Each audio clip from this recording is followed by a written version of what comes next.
이제 돌아오는 목요일부터는 설 명절이 시작이 됩니다.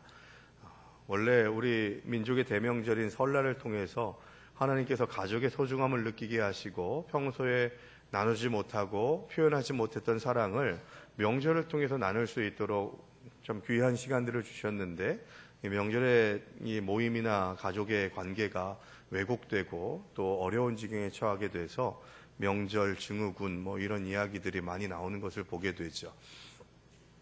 그래서 저는 먹는 것에 집중하기보다는, 제가 이런 말 하는 것이 좀 뜻밖입니다만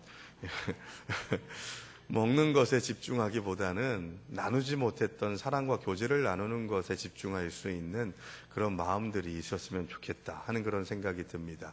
그래서 음식을 만드는 것 때문에 스트레스 받고 하는 것들을 최소화시키고 사랑을 나누고 또 복음을 전하고 또 그리스도의 사랑을 표현하는 일들, 내가 예수 믿는 사람이니까 더 헌신하고 희생하겠다고 하는 마음으로 예수를 조금씩이라고 전할 수 있는 그런 마음의 자세들이 필요하지 않을까 하는 그런 생각을 해봅니다. 그래서 저는 오늘 이 시간 설교의 제목을 교회 같은 가정, 가정 같은 교회라고 이름을 지었습니다. 그러면 이게 제대로 된 제목이 되려면 좋은 교회, 하나님이 기뻐하시는 교회 같은 가정, 하나님이 기뻐하시는 가정 같은 교회가 돼야 되죠. 요즘에 가정이라고 다 즐거운 곳이거나 아주 포근한 것이거나 그런 것이 아닐 때가 대단히 많잖아요. 저는 사단의 공격 목표가 90년대 중초반부터 가정으로 타겟을 잡았다고 말씀을 드린 바가 있는데, 그래서 가족이 해체되고 가족 공동체에서부터 오해와 원수 맺음이 있게 되는 일들이 대단히 많이 있는 것을 보면서 명절까지도 서로 격려하고 축복하는 것보다도 상처받고 아파하는 그런 명절로 변질되는 일들이 대단히 많이 일어나기 때문에 그거를 치워버리려고 하는 것이 아니라 제대로 다시 회복하려고 하는 노력이 필요하겠다라고 하는 그런 생각이 들고, 그래서 교회 같은 가정, 가족 같은 교회가 되기 위해서 회복해야 될 게 뭘까 하는 그런 생각을 하다가 오늘 에베소서의 말씀을 통해서 어떤 것을 회복해야 될까를 생각해 보니까 인간관계가 회복돼야 된다는 것을 생각하게 됐고, 인간관계가 회복이 되려면 대화가 회복돼야 된다고 하는 그런 생각을 하나님께서 저에게 주셨습니다. 그래서 대화가 회복되는 그런 능력으로, 방법으로 에베소서 4장의 말씀을 같이 묵상하면서 어떻게 하면 대화를 잘할 수 있을까? 하나님의 지혜와 하나님의 능력으로 어떻게 하면 대화할 수 있을까? 하는 그런 생각들을 같이 생각해 볼 수 있게 되기를 바랍니다. 첫 번째로 우리가 대화를 잘하려면요, 25절 말씀, 이 성경 계속 오늘 본문을 보면서 같이 나눌 것이기 때문에 에베소서 4장의 말씀을 꼭 펴놓으시기 바랍니다. 25절 말씀을 한번 같이 볼까요? 같이 읽겠습니다. 그런즉 거짓을 버리고 각각 그 이웃으로 더불어 참된 것을 말하라. 이는 우리가 서로 지체가 됨이라. 아멘. 여러분, 여기에서 뭐라고 얘기합니까? 먼저 가까운 사람끼리 참된 것을 말해야 된다고 이야기합니다. 참된 마음가짐, 이게 대화의 기본이라는 거예요. 이 참되다는 것은 뭡니까? 불순물이 없다는 의미로도 사용이 될 수 있죠. 그러니까 과거에 가지고 있었던 인간관계의 찌꺼기나 상처나 아픔이나 문제들, 이런 것들을 전제해 놓고 대화하면 그 사람과 대화할 수가 없어요. 특히 가족들은요, 상처를 주고받는 공동체의 모습을 보일 때가 대단히 많아요. 친척이 됐건 직계 가족이 됐건 간에 가족 때문에 상처받는 일들이 대단히 많습니다. 이걸 전제하셔야 돼요. 왜냐하면 나도 부족하고 너도 부족한데 그 부족한 자들이 모여가지고 같이 계속해서 살고 부대끼고 하는데 어떻게 문제가 발생하지 않을 수 있겠냐는 거죠. 그런데 최선을 다해서 거짓을 버리고 참되게 함께 하나님의 사명을 감당하기 위해서 대화할 수 있어야 된다는 거죠. 참된 것을 말하는 것. 가장 가까운 인간관계 뭐라고 얘기할 수 있을까요? 부부 아니겠습니까? 이렇게 참된 것을 말해야 되는 이유가 뭐냐? 25절은 뭐라고 얘기하냐면 지체이기 때문에 함께 참된 관계를 유지하기 위해서 참되게 말해야 된다는 것입니다. 거짓되게 포장하거나 숨기거나 해서는 안 된다는 거죠. 손가락이 아픈데 머리는 안 아픈 게 아니잖아요. 같은 지체로 연결되어 있다면 발에 생채기가 나고 아프고 어려움을 당하면 온몸이 아픈 것이 바로 지체의 의식입니다. 그런데 교회 공동체도 또 가정 공동체도 마찬가지로 누가 아프면 나도 아파야 되거든요. 애가 아파가지고 힘들 때는 내가 좀 아팠으면 좋겠네 하는 그런 생각을 갖고 있는데, 아내가 아프거나 남편이 아프면 또 아프냐고 막 그렇게 하면 상대방은 너무 속상하고 아픈 거죠. 그 아픔을 왜 나한테 알아주지 않냐라고 하는 그런 생각에 부부의 모습에서부터 가정 공동체가 교회 공동체가 되는 일들이 훼손되게 될 가능성이 거기에서부터 시작되게 된다는 거예요. 저는 결혼하고 난 다음에 한 1년 정도 좀 안 돼가지고 제 아내한테 섭섭해요. 당신 나한테 이럴 수가 있어요? 라고 그렇게 얘기했던 적이 있어요. 뭘 제가 잘못했을까요? 그 내셔널 지오그래픽이라고 하는 잡지가 있어요. 좀 뭐 과학적인 것, 시사적인 것들을 안내해주는 월간지인데 그걸 보고 싶더라고요. 이 목사는 좀 배경 지식이 좀 많아야 되지 않습니까? 그래서 그거를 좀 받아서 보려고 그냥 마음에 그냥 받아서 보고 싶다는 생각에, 여보 나 이거 보고 싶어요. 정기 구독하겠어요. 그러면 좋겠는데 괜히 그러면은 좀 그럴 것 같은 거 있죠. 그래서 제가 몰래 그걸 구독을 신청을 했어요. 그러고 나서 뭐 듣도 보도 못한 책이 오니까 이거 뭐냐 그렇게 해서 당첨됐어요. 그렇게 얘기를 했어요. 그래서 또 몇 달을 지난 거예요. 근데 뭐가 이렇게 전에는 쏙쏙 이렇게 고지서를 빼가지고 했는데 어느 날은 그걸 못 뺀 거예요. 그래서 지로용지가 탁 나온 거죠. 그래서 그걸 보고서 여보 이게 뭐예요 하면서 눈물을 글썽이면서 저한테 얘기하면, 제 아내가 그러는, 부부는 제일 중요한 게 정직함인데 신뢰관계인데 당신 이럴 수 있습니까? 라고 그렇게 얘기하는데 제가 속으로 그런 생각이 들어요. 내가 무슨 도박을 하다 걸렸냐, 술 먹다가 걸렸냐, 아니면은 썬데이 서울 같은 이상한 잡지를 보다가 걸렸냐, 그 내셔널 지오그래픽이라고 하는 좋은 그 월간지를 보겠다는 건데 뭐 그게 잘못됐다고 그렇게 생각하면서 남편이 이런 것 좀 볼 수 있지, 내가 무슨 뭐 술을 먹냐 담배를 피냐 막 이러면서 얘기를 하면서 상황을 악화시키는 어리석은 남편이 아니었기에, 그래서 미안합니다 하면서 그때 부부의 정직, 부부가 가지고 있어야 될 신뢰의 관계라는 것이 어떤 것인가를 정말 확 느끼게 됐어요. 여러분들은 어떻습니까? 가정 공동체에서 남편과 아내의 관계, 또 부모와 자녀의 관계 속에서 이 신뢰의 관계를 가지게 되는 것이 얼마나 중요한 것인가 하는 것들을 우리가 내가 먼저 중요하게 여길 수 있어야 돼요. 그래서 참된 것을 말하는 것, 이게 정말로 중요하다는 것이죠. 위선은 가정을 파괴합니다. 대화할 때 방법이 중요한 게 아니에요. 여러 가지 대화의 방법론에 대해서 이야기하지만 더 중요한 것은 참된 마음가짐으로 거짓되지 않게 웃음쿨해한 뭔가가 있지 않은 상태에서 대화하는 것이 더 중요하고 귀한 것이라는 거죠. 거짓 없는 진실한 대화는 어떤 문제든지 치료할 수 있는 능력이 있습니다. 예수님께서 수가성 여인을 만나셨죠. 그래서 네 남편을 데려오라 라고 그렇게 말씀하셨을 때 없나이다 라고 그렇게 얘기해요. 아니 남편 저 집에 있는데 지금 못 데려와요 라고 그렇게 얘기하면 그냥 넘어갈 수도 있었을 텐데, 이 여인이 가지고 있었던 가장 큰 문제, 남자의 문제가 있었다는 것을 인식하면서 없습니다 라고 조금은 솔직하게 자신의 상황에 대해서 이야기하는 것에서부터 예수로 인한 치유가 시작됐다는 것을 우리는 잊어서는 안 된다는 겁니다. 오랫동안 덮어두고 남에게 전혀 얘기하고 싶지 않은 문제들을 내어놓아야 치유가 일어납니다. 내어놓아야 관계가 회복된다는 거죠. 저는 교회 공동체에서부터 이런 일들이 일어나야 된다고 말씀드리면서 목장 모임을 같이 하자고 이야기를 나눴습니다. 이제 3월부터 목장 모임이 시작될 텐데 여러분들 이제 신청제거든요. 다 그냥 의무적으로 하는 게 아니라 같이 감당하겠다고 신청하시는 분들만 목장 모임을 참여합니다.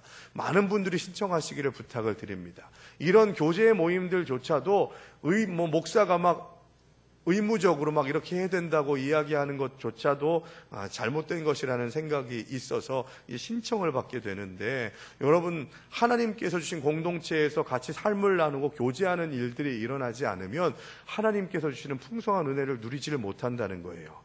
그래서 교회 안에서도 내 아픔과 상처를 내려놓을 수 있고 풀어놓을 수 있는 공동체가 하나님이 쓰시는 공동체더라고요. 그러려면 어떻게 해야 되는지 아세요? 내놨어요. 그런데 그 내놓은 것을 비밀을 지켜줄 줄 알아야 돼요. 지난주에 김 집사님이 그 얘기를 했는데, 가정에서 아내 문제가 있고 또 남편의 문제가 있어가지고 얘기를 했더니만 그 다음 주에 왔더니 다 그 얘기를 알아요, 교인들이. 이러면 교제 공동체가 될 수가 없는 거예요. 나에게 말한 것은 나로 끝나야 되거든요. 그러면서 다른 사람한테 가가지고 이거는 아무한테도 얘기하면 안 되는데 비밀인데, 그때부터 비밀이 아닌 게 되는 거예요.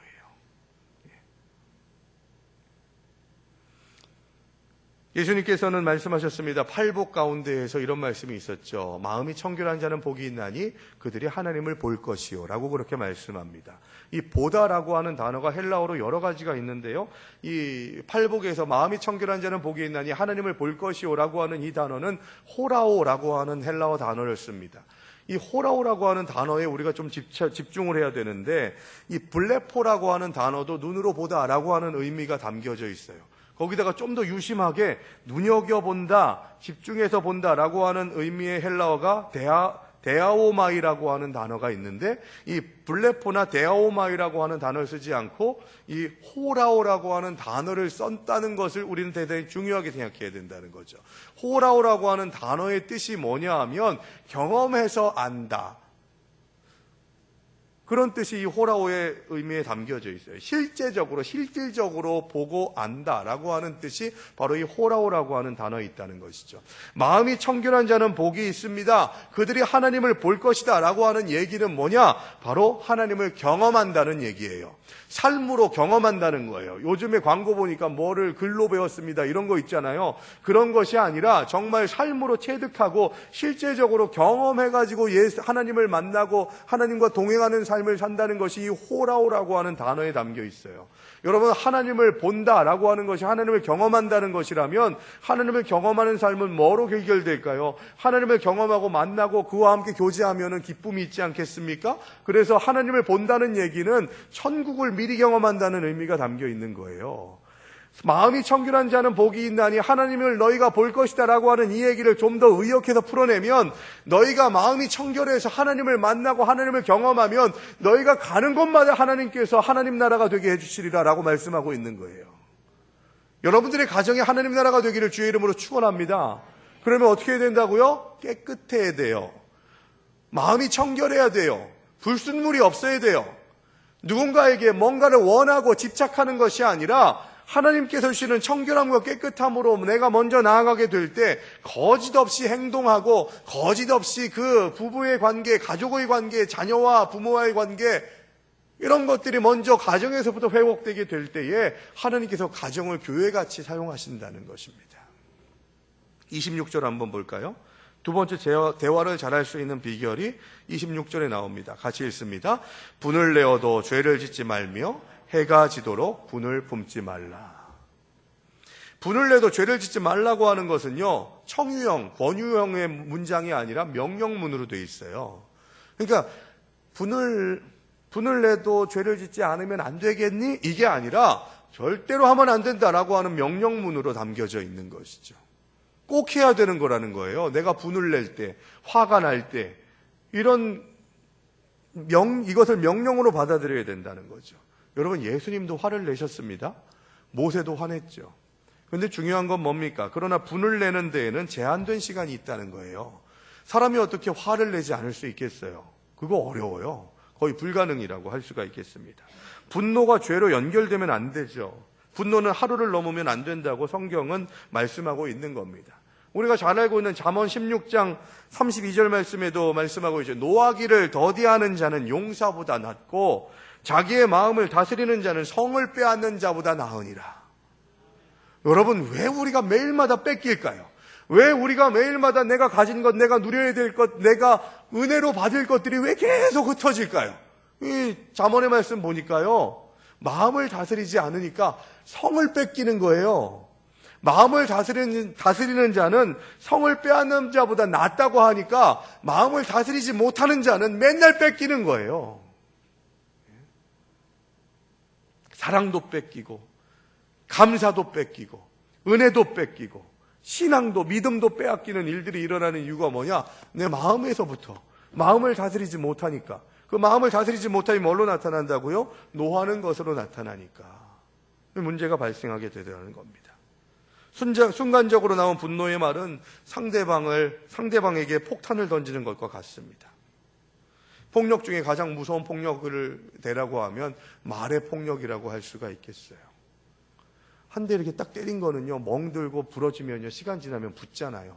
물론 폭력을 당한 것에 대한 기억이 쌓이는 것 또한 대단히 큰 아픔이기도 합니다만, 말은요, 가슴에 박혀요, 말은. 애들한테 조심하세요, 여러분.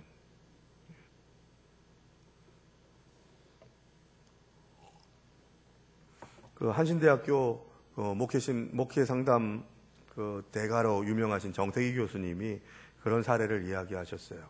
애가 공부를 잘해요. 그 집안에 부모가 다 서울대 나왔고요.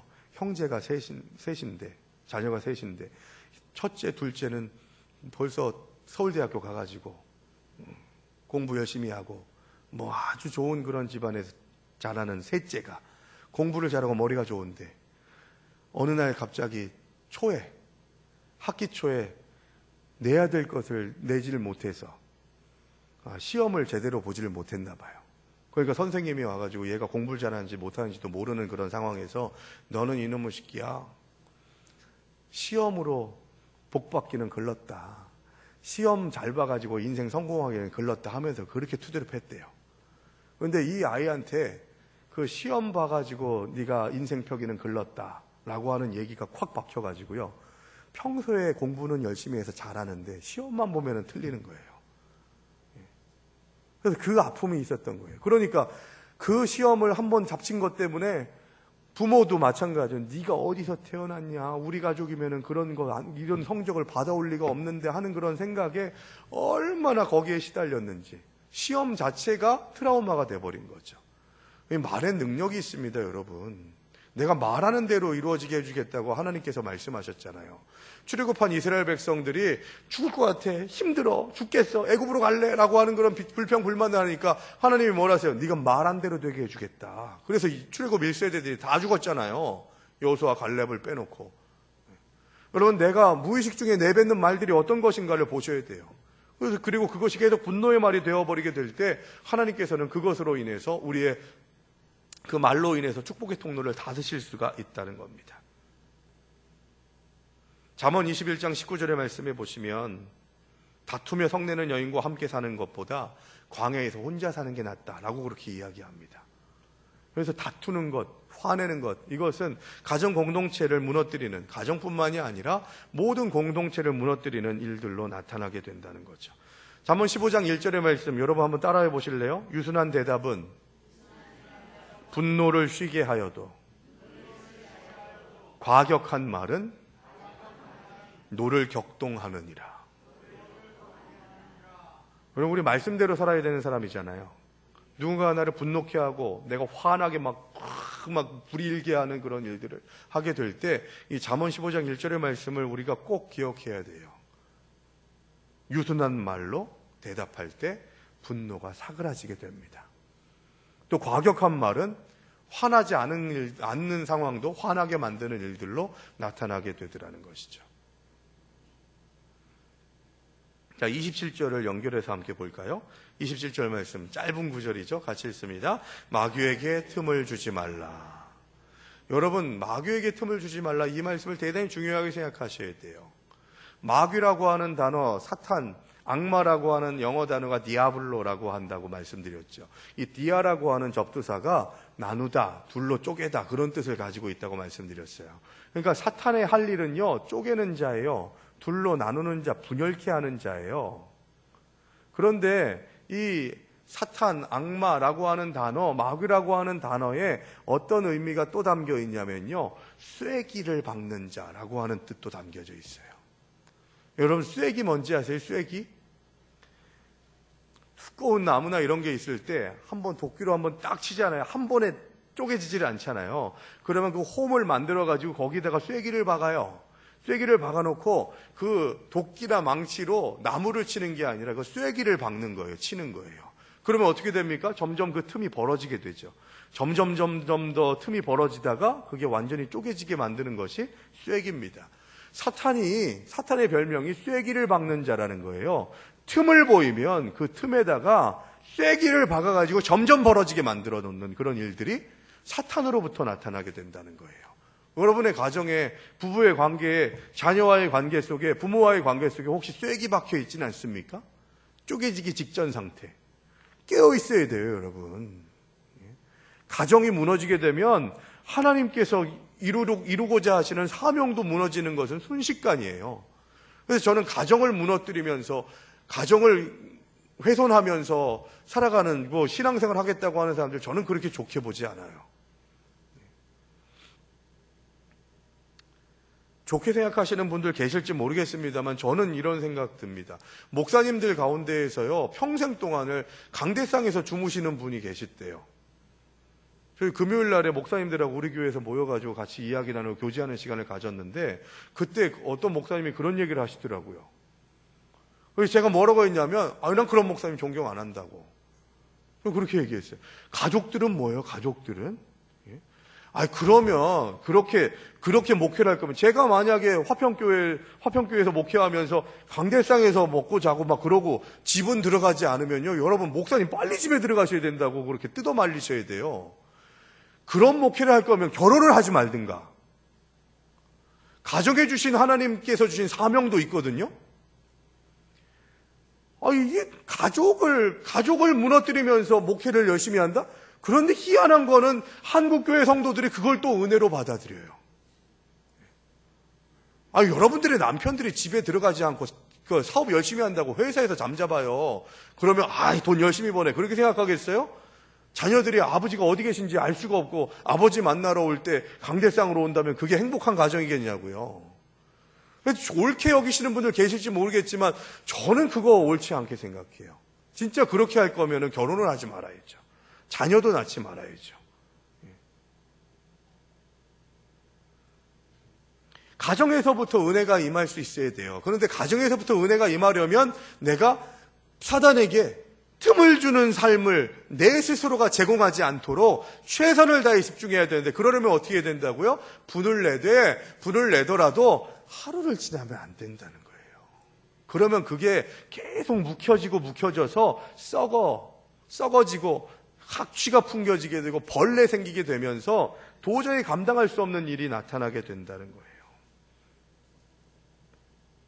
좋은 대화를 하려면 해가 지도록 분을 품지 말고 마귀에게 틈을 주지 말아야 된다는 말씀. 분노는 오래 가지고 있으면 큰 병이 됩니다. 하나님의 자녀라면 우리가 어떻게 해야 될지를 오늘 에베소서의 말씀을 통해서 볼 수 있게 되기를 바랍니다. 특별히 서로 싸우고 난 다음에 각방 쓰시는 분들 계시잖아요. 지금 여기에도 각방 쓰시는 분들 꽤 계신 걸로 알고 있습니다. 그리고 성경대로 살자고 했지 않습니까? 고린도전서 7장 5절의 말씀에 보면요, 각방 쓰지 말라고 콕 집어서 얘기를 해요. 그러면서 부득이하게 기도를 해야 되는데 기도함으로 인해서 상대방이, 남편이나 아내가 기도 소리 때문에 깰 수 있는 상황이 됐을 때에는 다른 방에서 기도하고 기도를 마치고 난 다음에 속히 돌아와서 같이 함께 한 입을 덮고 자라. 사도 바울의 메시지예요. 그만큼 각방을 쓰는 것은요, 가정 공동체를 깨뜨리는 대단히 중요한 요소입니다. 코를 곤다고요? 남편이? 저보다 코 많이 고는, 크게 고는 사람 있는지. 여러분, 제가 배통이 커가지고요, 울림통이 커서 그런지 난리도 아니에요.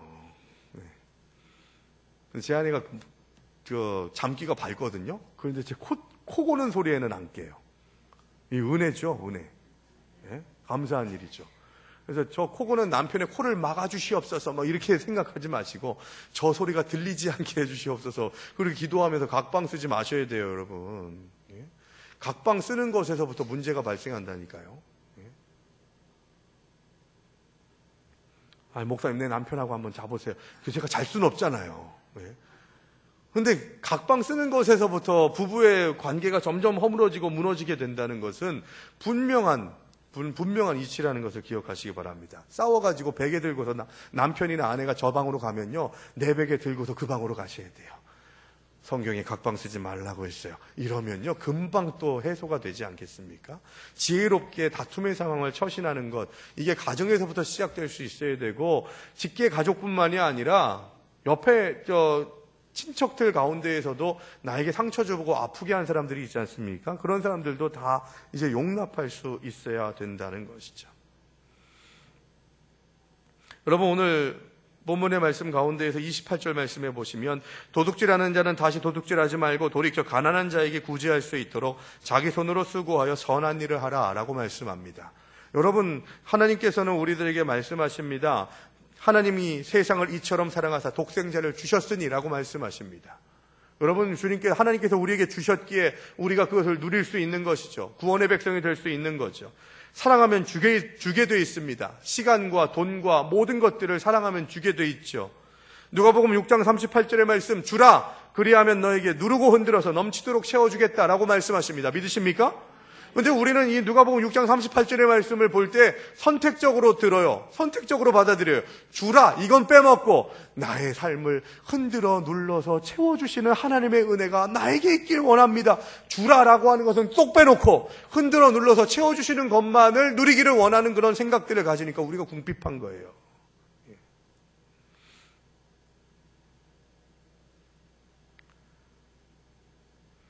듣기는 속히 하고 말하기는 더디하라고 말씀했습니다. 그러므로 주는 자가 되시기 바랍니다.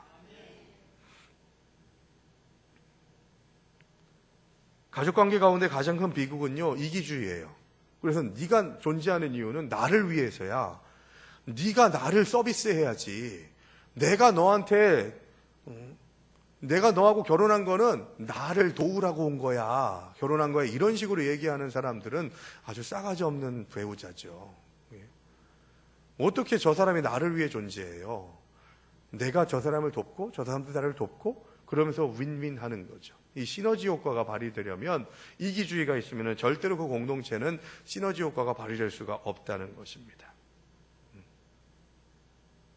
30절을 말씀해 보시면 하나님의 성령을 근심하게 하지 말라. 그 안에서 너희가 구원의 날까지 인치심을 받았느니라.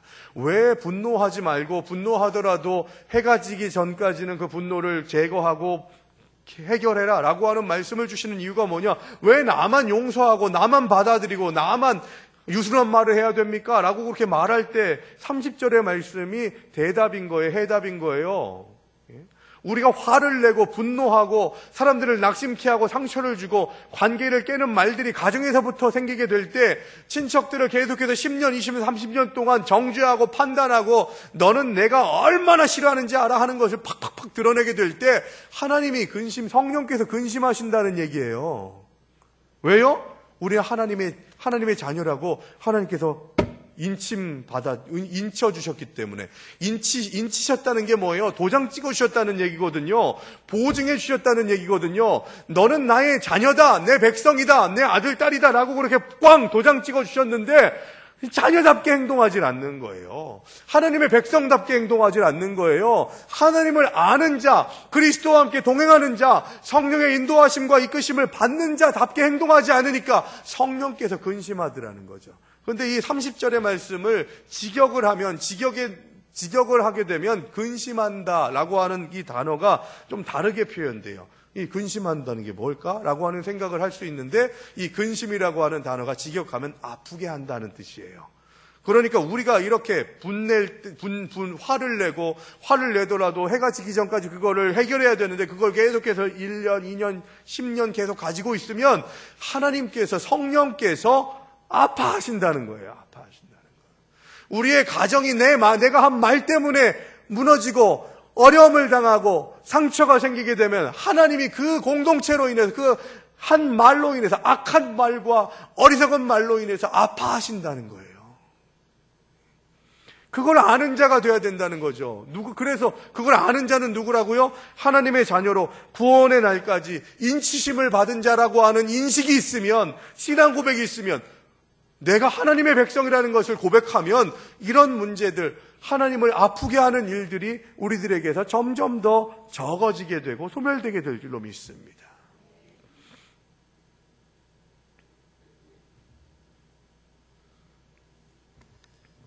요셉은 17살에 애굽에 팔려갔어요. 13년 동안이나 종살이를 합니다.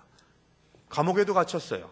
그때마다 제발 살려달라고 빌었지만 매정하게 자기를 팔아넘긴, 죽이려고 했지만 그냥 팔아넘기는 게 은혜인 줄 알아라 라고 그렇게 말했다 할지라도 요셉은 자기를 팔아넘긴 형들, 그 10명의 형들을 생각하면서 얼마나 힘들었을까요? 수년 동안 감옥 생활을 하면서 내가 이렇게 된 것은 그 나쁜 형들 때문이야 하는 그런 생각을 하지 않았겠습니까? 성경에는 그런 얘기가 없습니다만 하나님께 집중하면서 그 모든 위기와 어려움들을 극복했습니다만 요셉이 그 형들이 얼마나 나에게 큰 상처였는지를 형들을 만나는 과정에서 우리는 볼 수가 있는 거죠. 만나자마자 형님들이라고 얘기하지 않고 이들이 어떻게 하는가를 보겠다 하는 그런 생각을 가지고서 애굽에서 곡식을 가지러 온 형제들을 보면서 여러 번 그들을 만나고 그들을 시험하고 하는 일들을 보게 되죠. 그럼에도 불구하고 자기 형님들을 궁극적으로는 용서하게 됩니다. 20년 만에 형님들을 만나요. 요셉은 가슴속에 복수심을 불태워서 그 형들을 죽이겠다 하는 그런 생각을 가졌으면 말 한마디에 그들의 목을 날아가게 할 수 있는 능력이 있었음에도 불구하고 요셉은 마지막에 그들을 얼싸안고 웁니다. 여러분, 불쌍히 여길 때 용서가 시작돼요. 내가 왜 용서해야 됩니까? 어떻게 용서하면 됩니까? 라고 하는 그런 생각을 갖게 될 때 우리가 회복해야 될 것이 뭐냐? 긍휼히 여기는 것이에요. 부모한테 상처받고 아파하면서 매일 두드려 맞았던 그런 경험이 있었던 자녀가 어느 날 갑자기 그런 얘기를 해요. 이제는 아버지가 불쌍해요. 그러면 사랑하기 시작하는 거예요. 긍휼히 여기는 것에서부터 사랑이 시작된다는 것입니다. 상대방이 변할 때까지 기다리면요, 주님 오시는 그날까지 그 관계는 회복되지 않아요. 불쌍히 여기는 것에서부터 회복은 시작되고 용서는 시작된다는 겁니다. 요셉은 4명의 어머니 속에서 컸습니다. 속이기의 명수였던 아버지 야곱의 가문에서 살았지만 요셉은 전혀 다른 분위기 속에서 살게 됐죠. 이 요셉은 훌륭했다기보다 하나님을 믿는 사람이었기 때문에 그런 길을 걸어갈 수 있었습니다. 사랑하는 여러분, 가족 간의 아픈 상처, 대대로 내려오는 생각하기도 싫은 고통스러운 것이 여러분들의 가정에 있다면 그 죄의 고리를 용서의 마음으로 끊어버리시기 바랍니다. 그렇게 용서하기 위해서 불쌍히 여기는 것이 내 마음에 있게 해달라고 기도하시기 바랍니다. 우리의 가정에 아무리 죄가 흐른다 해도 예수의 보혈이 모든 것을 끊을 줄로 믿습니다. 우리의 마음에 내 아버지가, 내 어머니가 이렇기 때문에 나도 이럴 거야 하는 그런 내 스스로가 나를 향해서 행하는 저주의 메시지를 십자가 앞에 처단하시기 바랍니다. 주님은 우리의 모든 죄를 자유케 하시는 분이십니다. 한 사람 아담으로 인해서 죄가 들어왔다면 한 사람 예수 그리스도로 인해서 구원이 임하게 됐다는 것, 죄의 문제가 해결됐다는 것을 믿음으로 인해서 그 구원의 감격과 은혜가 우리의 가정 공동체부터 시작될 수 있도록 집으로, 고향으로 내려가고 올라오는 길을 그냥 쉽게 무너뜨리지 말고 이 나누지 못했던 대화들을 순수한 마음으로, 분내지 않는 마음으로, 유순한 말로 이제까지 나누지 못했던 말들을 쏟아내면서 사랑을 선포하는 귀한 시간이 될 수 있게 되기를 바랍니다. 여러분의 가족 중에 아직도 용서하지 않은 사람이 있습니까? 용서하게 되면 자유케 돼요. 내가 잘못했다는 말 한마디는 가정을 천국으로 만드는 하늘의 방언입니다. 서로 용납해야 됩니다. 예수님이 우리를 용납하지 않았더라면 우리가 어떻게 이 자리에 설 수 있었겠습니까? 내가 잘나서 구원받은 거예요? 내가 하나님, 내가 이거 했으니까 하나님이 나를 구원의 백성으로 삼아주신 거 아닙니까? 라고 말할 수 있는 사람이 누가 있어요? 그렇게 말한다면 그 사람은 거짓말쟁이에요. 우리의 상태 때문에 하나님이 우리를 구원해 주신 것이 아니라 은혜로 우리를 불러주셨음을 여러분들 믿음으로 고백하시죠. 그런데 다른 사람들에 대해서는 왜 은혜로 다가가지 않고 자격으로 다가가고 나한테 어떻게 해줬느냐를 보고서 말 안 하는 거죠.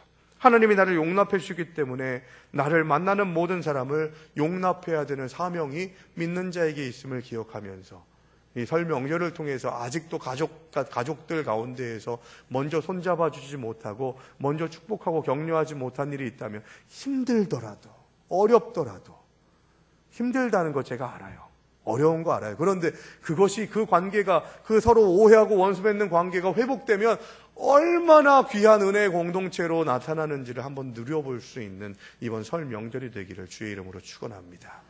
말 한마디 이것으로 천냥빚을 갚는다고 이야기를 했는데 여러분, 천냥빚 갚는 것이 문제가 아니라 나의 가정이 나의 친척들과의 관계가 하나님 나라가 될 수 있도록 말에서부터 하나님께서 주시는 은혜로 마귀에게 틈을 주지 않고 성령을 근심케 하는 일들, 아프게 하는 일이 없도록 이번 설 명절을 가족 공동체를 회복시키는 은혜의 시간들로 활용할 수 있는 지혜로운 주의 백성들 되시기를 주의 이름으로 축원합니다.